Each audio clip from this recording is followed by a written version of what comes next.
welcome everybody to another edition of Hassel's Review, or as Big Rob or Big Rob's House of Entertainment and No Chinese Food likes to call it, Hassel's Spoiler-Ridden Review. And there will be spoilers this week. Oh, yes, there will. Kind of like that certain time of the month. There will be blood. There'll be blood as well. So, welcome everybody to another edition of Hassel's Review. It's been a while, guys, since we've done an actual movie review. So here we are. We're back with a movie review. And now we are going to watch Eli Roth's Thanksgiving. And I know everybody's probably sitting there thinking, Hassel, it's February. Well, Cupid's ass has done flew to hell back to wherever the hell he goes to, which is a good question. Where the hell does Cupid go to? Like, we know Santa goes to the North Pole. Where the fuck does Cupid and the Easter Bunny reside? Why don't we know where these people live? We know where Santa's at. You send him fucking letters. Little fat doughboy in a diaper with wings? Nobody knows. See, so that's the kind of shit you'd want to know about. Y'all want to know all about the whole white baby and Douglas? Why not Cupid? But we are going to go with Eli Roth's Thanksgiving. And yes, it is a little late. I do understand. But it is just now hitting Netflix, people. I wasn't paying to go to the theater to see that shit. And neither should you. Does it make it a bad movie? No. Pretty much, unless it is a just blockbuster, I'm not going to the theater anymore. I am a wait for streaming guy. I'll watch it in the comfort of my home with a beverage of my choice. And if I want to sit in my underwear while I watch it, I can do that as well. It's even better. So, hey, there you go. So, people, we're going with Eli Roth's Thanksgiving. So, as you can tell, the cast alone, we'll start with that. There are no stars in this movie. You have one and two that you could count half stars. So, Dr. McDreamy himself, Patrick Dempsey, he is the only star of this movie. He is literally the only star. So, and that's if you want to count Dr. McDreamy a star, honestly. But I'm sure a lot of you do. He was a traitorous son of a bitch in Transformers 3. He's Dr. McDreamy on Grey's Anatomy and all this bullshit. So a lot of you people will count him. The other two is Gina Gershon, who we all know from Showgirls, and another movie from the 90s that they played the hell out of on Cinemax of similar stature. She is in it as well. And then there's this guy, I forget his name. His face is very fucking off-putting. The only thing I really know him from is Suits. He was on Suits. So, yeah. The rest of the cast, no clue who the fuck they are. Not one clue as to who they are. And I'm fine with that. That's fine. That doesn't impact me at all.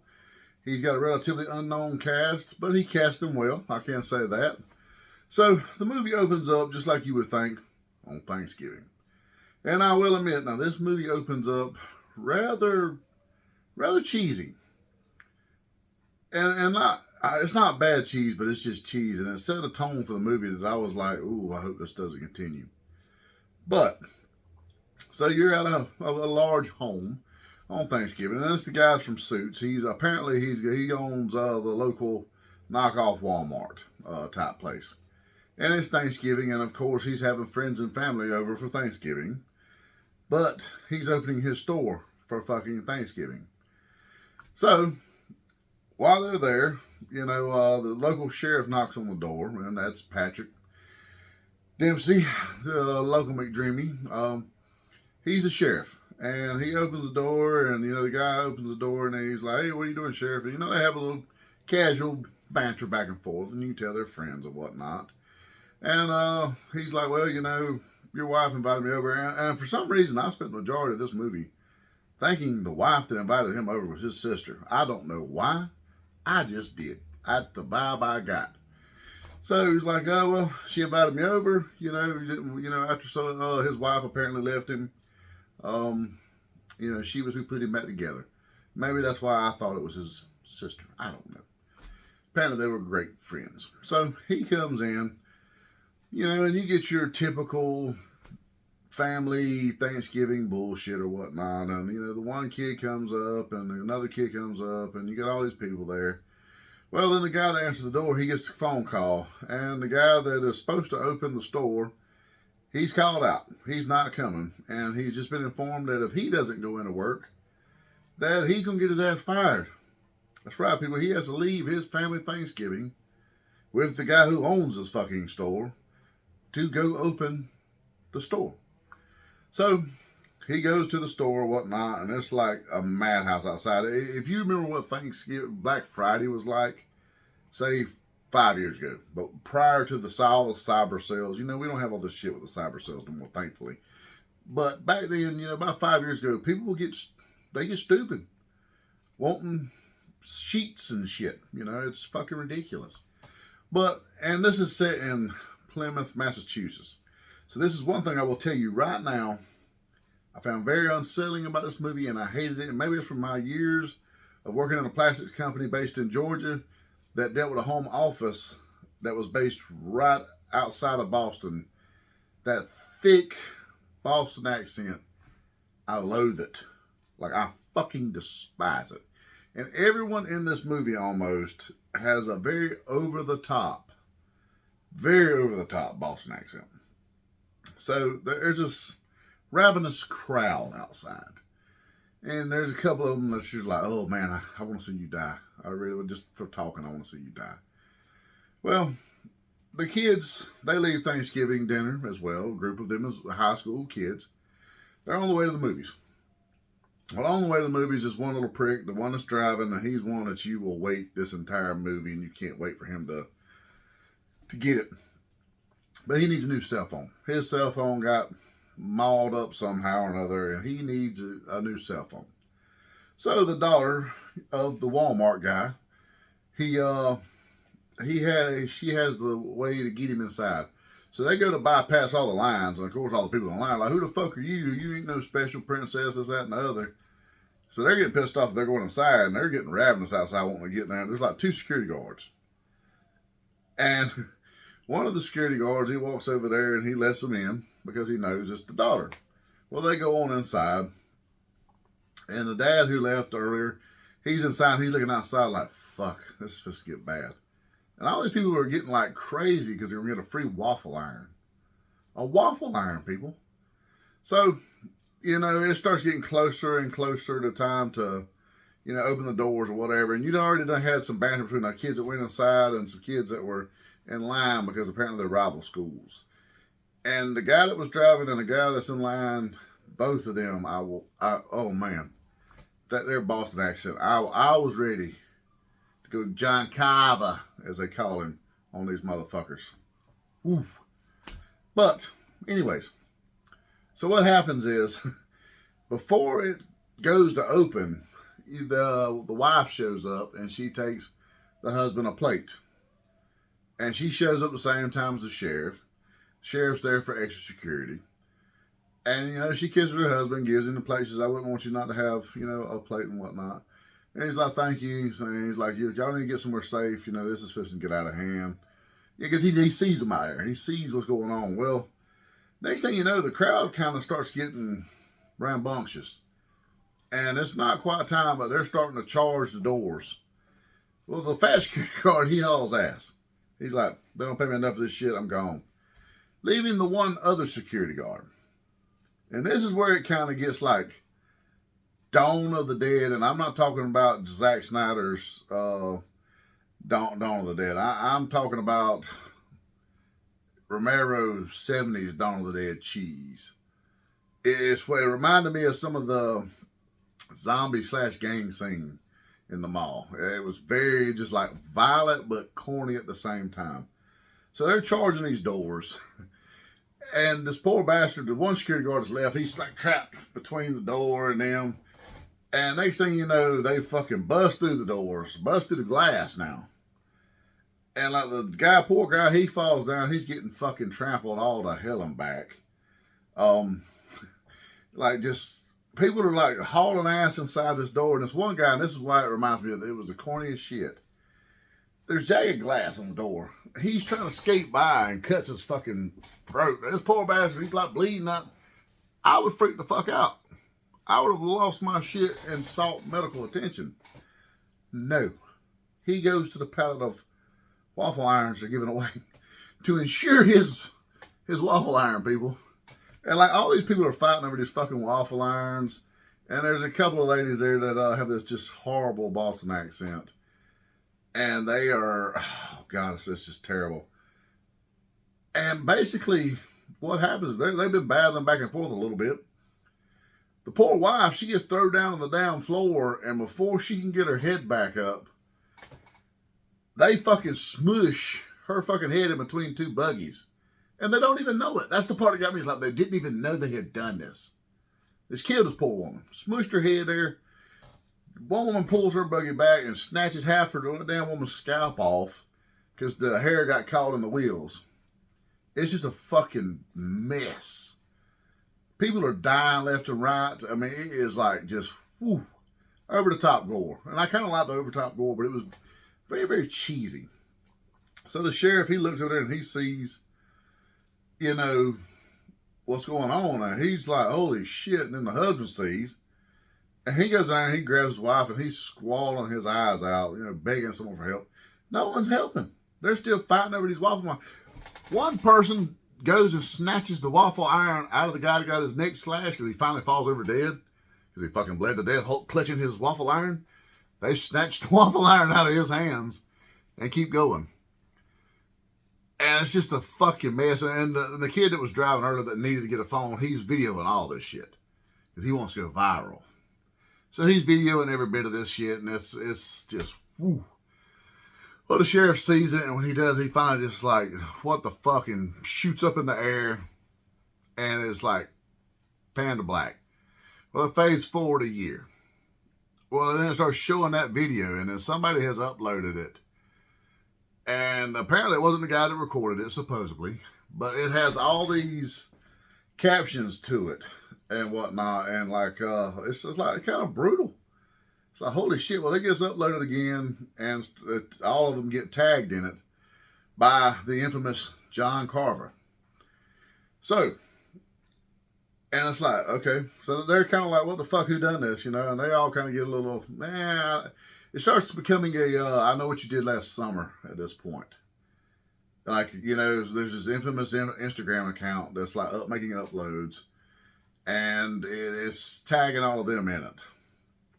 Well, you know, it gets a little something after that. Because like the dad that owned the Walmart, or they call it something like Walmart or something like that. I forget what they call it. But it even has the star, you know, like the old school Walmarts had. It reminded me very much of the 80s, 90s Walmarts on exterior outside. And so, anyways, he's decided that he's gonna open up again this year, but he's gonna put security in place this year. Gonna have more than 2 security guards, people, and like he's catching hell from a lot of people. Like you raggedy son of a bitch! All these people just died last year, and here you are wanting to make a quick buck. But he's listening to the fiance he has, and she's somewhat of eye candy, I guess, and she's his play toy, so to speak.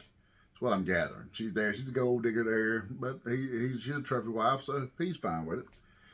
So you have this whole mess, and like during the skirmish earlier, one of the kids was a promising baseball player. He had like a 92-mile-an-hour fastball. This kid was pro bound. He gets his hand stomped and crushed up. His name is Bobby. He gets his hand stomped and crushed up. So poor Bobby's not pro bound anymore. He's no longer. Well, he disappears after that. He hauls ass. And she starts seeing this other guy that, you know, had come over and talked to her. Apparently she was already somewhat talking to him. The daughter was, while she was dating Bobby, but Bobby wasn't in town. So I got this, she comes off very whorish throughout this movie. He's like, in the beginning for the first year, she's with Bobby, but she's hugging this other guy, and you can tell they don't jive. And then when Bobby goes just hauls ass because, you know, he's blaming her for his pro career being done for because they had to have a fucking cell phone. She gets with the other guy. So, you know, they start getting tagged in these posts and whatnot. Well, next thing you know, off in the distance, she sees Bobby kind of lurking and staring back in town. They're at a diner. She's looking and she sees him, but then he vanishes. So you already get these vibes off Bob, like, hey, you might be something off at you. Well, at the diner they're at, one of the women that was pushing the cart she's working there, and she's just a bigger bitch there with a Boston accent. What do you want? Shit like that, you know. So you already like, I can't wait for you to croak. I hope they start picking you off one by one, and this is where it starts. Well, she's giving away John Carver mask. Because she's like, who don't want to be John Carver? And all of them, the sheriff is the worst. John Carver. Oh, it's fucking brutal. Like, brutal. Well, there's a new deputy in town, so there's that layer of it. You get all these different... That was the fun part of this movie, is you keep getting all these... is it this guy? Is it this one? Oh, shit, this just happened. It might be this one. So... they're giving away John Carver mask and whatnot, and the new deputy, he's kind of a dick, from what you can tell in the initial beginning. Well, a little bit goes by, and it starts. Well, the woman, she's shutting down the diner that night, and by the time she sees the John Carver mask laying on the counter, homeboy broke in there, and he's like, I want to upload the picture of what they used for John Carver. And I'm using NECA's action figure because it's the clearest version I could find of him throughout all the pictures I searched. I found a bunch of images of him, you know, in various places, but not like full body. You know, they didn't do any silhouettes because they were very lazy with the fact that, and even NECA was lazy with repurposing Michael Myers' body for this action figure. It's basically black overalls. He's got black gloves, combat boots. And he's got like the John Carver paper mask through here and a black hood and then the pilgrim's hat. I mean, it's simple enough. I mean, don't get me wrong, it's simple enough to, you know, be a villain. You don't need a lot. But I just thought it was really lazy that they, especially from NECA, you should know better. You just repurposed Michael Myers' body, you assholes, and sold that to us again. And when I say us, I haven't bought one. I probably will if I catch it on the low on Big Bad Toy Store. However, I'm not seeking it just to seek it. So this is basically what you have in John Carver, where he shows up. Well, he has an axe that he stole from where they were going to do the commercial for the Walmart or whatever you want to call it earlier. And he had wrote something about murderers on the wall, things like this. So he shows up and he starts chasing after old fat girl there. And it was really cool because, like, he grabs her at one point and pushes her head in this fucking water, soaks her. It's like, for whatever reason, she's closing down, but there's still a fucking sink full of dirty dishes. Kind of fucking diner this. I don't want to eat there. It's almost like our Chinese buffet that almost got shut down a few years ago. Food's good.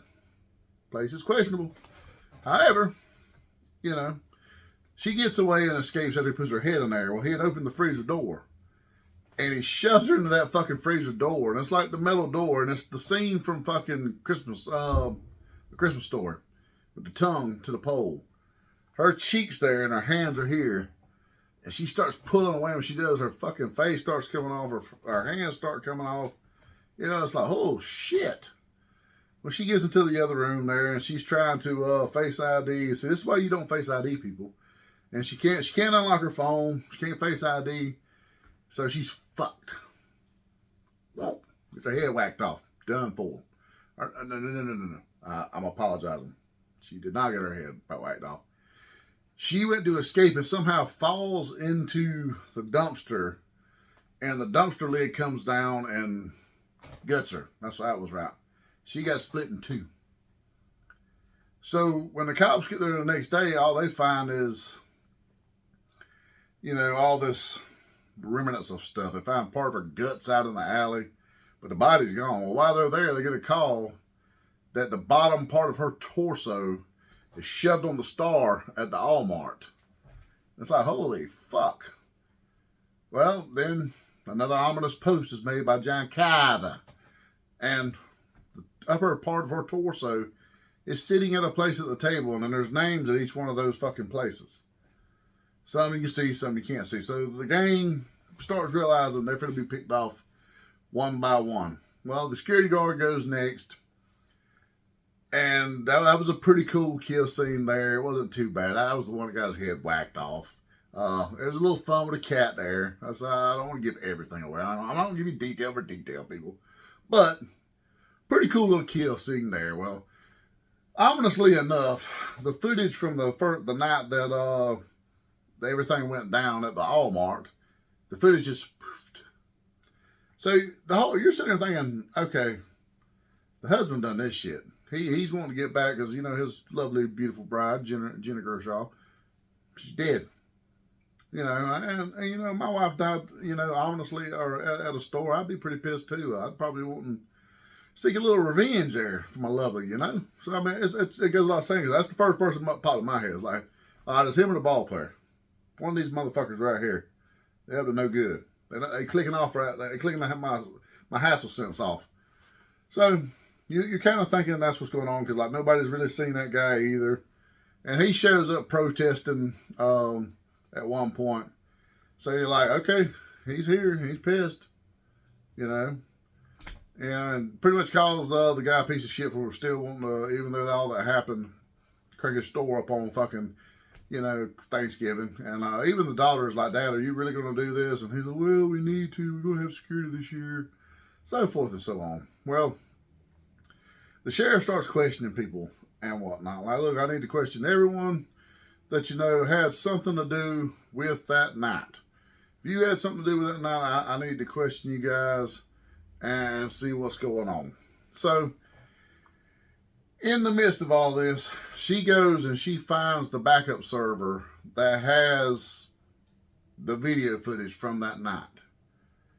Well, she's starting to go through it and whatnot, and she's like taking snapshots and pictures and printing them off or whatever. Well, then next thing you know, she sees her boyfriend there hugging the security guard that got trampled to death.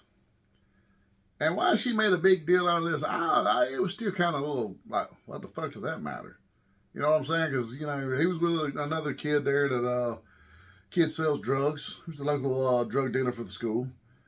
And but he didn't mention knowing the security guard to him. So all of a sudden they thought, oh, then her and Bobby kind of links back up, and that's where becomes kind of whorish to me because she's like, oh, I'm going to just run back to you now that I got doubts about my boyfriend here. I'm going to run back to you, even though you ran off and left, and I left you for this guy. Very slutty. Immoral girl. Well, it starts this love triangle between them. Well, she goes to the sheriff, and, she starts presenting these pictures and showing him, hey, these are all the people that were there that night, and he's like, oh, shit, that was this person. This person's already dead. He's starting to click people, and he's like, telling them, thank you, I couldn't do this without you. If you need anything, you guys need to stick together, don't trust nobody, so forth and so on. And then she shows him the picture of the boyfriend there, and he said, well, what's the big deal? And she said, well, he didn't ever mention knowing that guy. And he's like, huh, that's interesting. He said, you guys stick together, this, that, and other. Well, all the gang meets back up together, and they're starting to go kind of, like rationally you would, knowing your ass is on a hit list. And they start blaming one another, this, that, and the other. Well, then the boyfriend shows up, and, him and Bobby's about to get at it because, of her being slutty. And they called him out on knowing the guy and not saying something. He said, well, of course I knew the fucking guy. He said, well, I didn't mention knowing him because he said he was my fucking drug dealer. I was there to get Addies from him. Buying all Adderall from the guy. And he looks at old Bobby and he said, those of us that actually have something between the ears and aren't failed baseball pitchers, we got to do something to get in Ivy League school. So we had to take Adderall to step and do our fucking test unlike you. So that was like, okay. I'm not justifying using Adderall, but maybe the poor bastard really was, trying to do cramming or whatever. I don't know. I ain't judging. Do you think, people? Well, one by one, they start getting picked off. And some pretty cool manners. One of the kids from I will talk about these two because this one made me fucking almost cringe out of my chair. So the guy I was talking about earlier that was feuding with the other asshole that was driving with a very thick Boston accent. He's at school and he's training kids. I don't know if he's a trainer and like he's done graduated or if he's just a senior that's like helping train people or whatnot. But like he's training these kids. They're all in the fucking gym, and whatnot. Well, the cheerleader comes by and she's like, hey, come back here. So they go back in the back there and he's like, hey, let's have sex, this, that, and other. She's like, oh, okay, here we go. Typical slasher sex scene. No. He sits down and she goes to a trampoline. Well, she turns her back to him and she starts jumping him down on this trampoline. And you get a little glimpse of her butt or whatnot. And she pulls her panties off.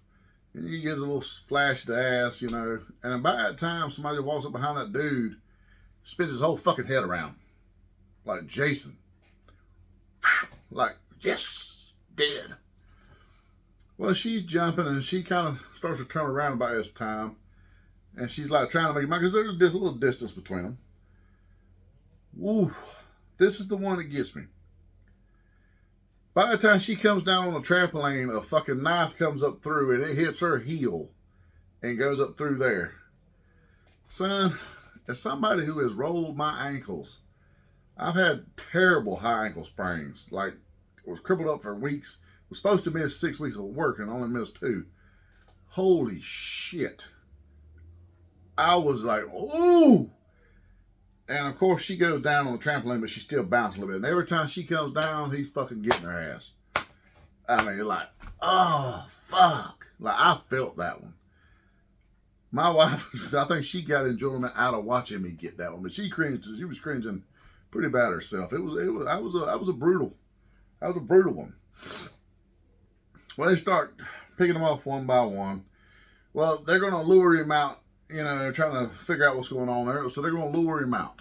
The sheriff tells Bobby and the other guy, because they about getting a fight, you two, I better not see you again. If I see you two again, I'm going to lock your asses up. You know, because they're kind of speculating is it one of these two at this point. Because they're pointing fingers at one another. And then there's still the original husband that, you know, you still don't know about. So it's almost a triumph at this point. It's like, okay, it's one of these three. Makes the most sense, 2 out of 3, but hey, that's what it is. So they're going to use the parade to lure him out. Well, they go to this the drug dealer of town, and he's a scumbag, but you kind of like him. He's like a likable scumbag, and he's throwing a party.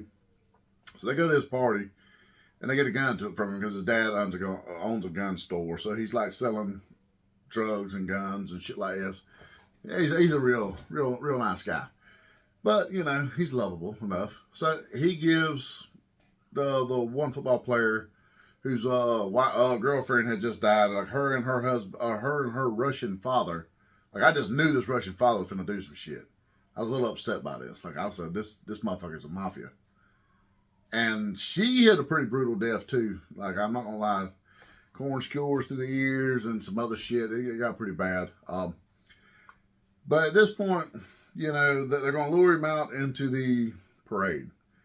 So they're in the parade or whatnot, and you got the floats going, and this is where it all breaks out. Well, the husband, he's in a John Carver mask, and you're like, okay. But then you catch his bill, and like, he's too big to be the killer. Because he's kind of like me. He's a little rotund in the midsection there. So it's like, nah, player, you're not fitting them coveralls. So you already ruled him out, but he's leading protesters and whatnot. Well, when he starts leading these protesters, that's kind of when all hell breaks loose. And like, stuff starts going on here and there. And whoa, buddy, if you think the log truck scene in Final Destination 2 was bad, this one fucking was worse. Like, this guy, he's fucking driving along and he's got the float behind him. Well, he has to slam on brakes. And when he fucking does, the pole of that boat that's on the fucking float behind him comes through the back of the fucking glass and through his whole fucking face. And that's probably about this big around. Comes through his whole fucking face. His face just fucking explodes. His 2 daughters are in there. Like, blood's all over them.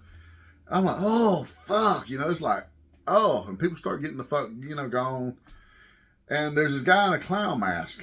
And he kind of gets mentioned earlier. He's in a clown mask and a whole clown suit. Well, next thing you know, he's throwing, you know, smoke bombs out. So it gets real smoky. Well, they all go to run to get into the sheriff's car. And by the time he's got a tranquilizer gun, he gets in there because he's got them all together now. He pops all their ass with that tranquilizer because he threw a concussion bomb in her first. Busted her ass and then shot them all with that tranquilizer. And he drives away with them. John Calvin as the clown, he's got them all. Got them all. So, you're like, fuck, who is it? So he's got them taped up or bound up there at the old dinner table, so to speak. All but we get stepmother that was a trophy wife. Well, he's got this bitch laying on a big platter with like potatoes and everything around her. And he's basting her ass. He's grinding salt on her. I mean, the works. Well, she's faking being asleep, which I was like, you dumb bitch. She's letting him do all this stuff while faking being asleep. Well, we'd had a battle already. You started basting me, we got a battle. You just got to kill me. No doubt about it. Well, eventually, he goes to turn away and she gets up and hauls ass.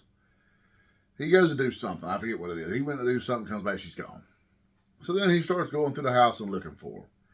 And there's a pretty cool scene just before that where he took his mask off for a second and set it on top of that oven. And it cooked some of it. So then he puts it back on. So it's got this like really cool burnt look. And which is a little foreshadowing, I suppose. He starts chasing her around and whatnot. And she's hiding. And she's doing a terrible job of hiding. She is better than most, I will say. Because like she's holding her mouth and she's like keeping her shit together. He did not get her by gasping. She was one blonde that he did not get by gasping. But she fucks around and drops some shit. And he hears her and he goes to putting the pitchfork through the damn wall. He almost gets her where he finally captures her again. Throws her ass in that oven. And he cooks this motherfucker. I'm talking about cooked. Burnt her ass up. So I'm like, oof, that's a pretty brutal way to go. Well, all of them are sitting around the table. Well, one pivotal part that you caught earlier in the movie, you like just at the parade there, the scummy drug dealer gun guy, he gives the slutty daughter a ring. He said, look, my dad had this in the war. He said it got him through some tough times, this, that, and the other. And you're like, oh, he got a heart of gold, you know. So she's got that ring, and apparently there's a little knife that pops out of it. So she's kind of fucking around with that, and she's trying to get loose and whatnot. Well, by the time John Carver comes up, and he's got a headset on so he can talk without you catching his voice. And then because you see us set up a few minutes earlier where he's got like shit pinging in different directions to where it shows him in one direction, but he's actually somewhere else. It's like, this guy's got his shit together. Well, he's going and talking to them and telling them how they're going to say what they're thankful for, this, that, and the other. And like he's got the dead bodies there, and he's got the ones that are still alive there. And apparently the girl that got stabbed up through the trampoline, she's still kicking and breathing. You'd seen her earlier. It's like, fuck, how? But it is what it is. Well, the first one he goes to is that little son of a bitch that was driving at the beginning of the movie that I was like, I want you dead. I want you dead. I want you dead. Well, he goes to him and he said, I couldn't have done this without you because you posted the video. If you hadn't posted this video, I wouldn't even know who a lot of these people were, yourself included. He said, so you want to go viral? You're finna go fucking viral. And he picks up this huge fucking meat tenderizer. And he just starts negging in this motherfucker. Oh, I got such satisfaction out of this. I'm not going to lie. Such satisfaction. And it's crazy because when he used the voice thing, it would just sound like a normal voice. It didn't have any Boston accent. It removed it all. He should have kept that. Because he would have been normal people then. Anyway. So he just killed the shit out of that guy in front of him. And he thought, well, he's not going to be for the main course. He brings old Ma out that he's cooked. Sets on the table. And he's got her legs done. Like she's almost looking like a turkey. Done took her head off. And so it's her body and her legs and hands are done like this and whatnot. It's like, oh, fuck. This motherfucker goes a carving off her thigh. And the dad, he's sitting there just starts vomiting. They're bound up and like vomit's coming out of his bound up mouth. That's like gross. But it's like this gross, juicy shit coming out of her thighs. He's cutting. It's not blood. It's almost just like pus. Because he didn't burn her to the point to where she was like Freddy Krueger. He's kind of browned her up pretty good. Whew, that was rough. Like, and he carves on this piece of her thigh and he sits in front of the dad there and basically says, you're going to fucking eat that or I'm finna fucking kill you. And, yeah, that was pretty fucking rough right there now. Well, the daughter gets loose. She gives the ring to the other football player beside her, Scuba. He gets loose as well, and they start trying to fight back and whatnot. So then you got this big chase, and he's after the two of them and whatnot, and they're trying to get away. And you have this whole chase through the woods and whatnot, and like she rolls her ankle pretty bad, but then somehow keeps running, which I call bullshit on. Because like I said, I've rolled my ankle many times. Bullshit. You're not going to keep going this way. Not happening. She does, however. She gets away. She gets to the police department. So I don't remember if poor Scuba got killed or not, I'm going to be honest, because it's kind of a roller coaster at this point. And, you know, there's Bobby's there and all this shit, and so you're like, ooh, who do I trust?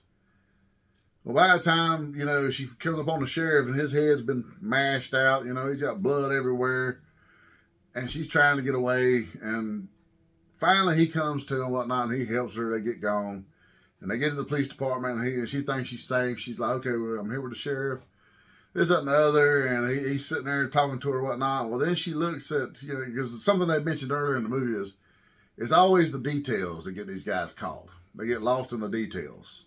It's some little detail that usually gives them away.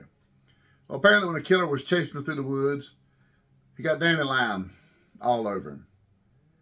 Well, by the time she looks down at his boots there, and there's, sure enough, there's dandelion everywhere.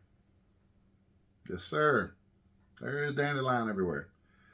And it's like, then you realize it's the sheriff. It's been the sheriff all along. So I was like, ooh, nice twist. I like that. That was pretty cool. Well, oh, Scuba did live. I remember now. Well, they go and shit, and he looks at her and says, oh, I told you I couldn't do this without you. And he said, you brought me the footage, and that's how I found everybody. Without you, I couldn't have done this. So then she's feeling guilty. Well, they go to have this little tussle, and he chases them into this warehouse. And, you know, he's about to kill her and Scuba and whatnot, and there's this fucking big float blowing up with the gas and whatnot. Well, of course, they shoot it with a gun that, you know, was given to him by the drug dealer. Explosion. John Kiva Dempsey, done. Burn his ass. If you hear him screaming, they get out. Pretty much the end. So, you know, the survivors, they all get there. The dad's still alive. Scuba's still alive. The drug dealer, you know, he's there. The two boyfriends. That's crazy, the two boyfriends. You know, and she actually does go back to the one that she was with, not Bobby, the ball player. She does stick by his side. So I guess she's a loyal whore at that. But, you know, there's that. Well, by the time the other detectives come out and they're like, nobody can survive the blast like that. Everything's been incinerated. So forth and so on. But there's nobody. Dun, dun, dun. Sequel. So that's kind of how it ends up a little bit. You get this scene where, you know, her and the boyfriend are laying in the bed and her alarm goes off and she's looking at the closet. By the time the closet door busts open, and then she wakes up in the same bed. It's like, oh, a nice little bit of foreshadowing, so to speak. And, you know, letting you know, you can expect, you know, she's traumatized, but you can pretty well expect a sequel. All in all, though, it's a pretty solid movie. I would give it higher than 3 3/4 stars were it not for the Boston accents. Were it not for the Boston accents, I might could give it 4, maybe 4 1/4. But it's a pretty damn solid horror movie. Like I said, it's very cheesy in the beginning, but once you get past the initial, what they call the first year, it gets really good at that. The storytelling gets a lot better, and it's a lot more whodunit, Final Destination type shit, because you know they're like a hit list. It's working its way through. So, pretty solid movie. It's on Netflix. I highly recommend going and watching it. It's not a waste of 2 hours. I enjoyed it. Me and the wife sat there and watched it. We had a good time cutting up, laughing, you know, watching it. It's just pretty terrible that, you know, this is what we find enjoyment in. People getting dismembered and murdered and so forth and so on. But we do. I'm sorry, people. Your boy's a horrible person. I don't know. So, give a few shout outs, give some love out to our boy Big Rob of Big Rob's House Entertainment. And no Chinese food. You can always catch him on the YouTube. He is on TikTok, very active on TikTok and Twitter. Check us out on Spotlight Media via our sponsor, The Zone Collectibles, 305 Main Street, Tifton, Georgia. Go show the Clady Clan some love. And you can always catch us on Geek Network and Geek Network Media. We're everywhere, people. We're going to be, me and my co-host Monster will be recording an episode of the Nerdy Man Room Show tonight. I got double duty today. I got a day off, so, you know, I'm going to enjoy double duty, so to speak. But catch us here every week. We put up something new every week, whether it's Hassel's Review, the Nerdy Man Room Show, or hell, sometimes both. And go check us out. We're on Twitter, TikTok, Facebook, Instagram. Very, very vocal on all of them. We're close to 500 subscribers. When we hit 500 subscribers, we're going to give something massive away, courtesy of our sponsor, The Zone Collectibles, 305 Main Street, Tifton, Georgia. Plug. So, check us out. And until then, beware, John Carver.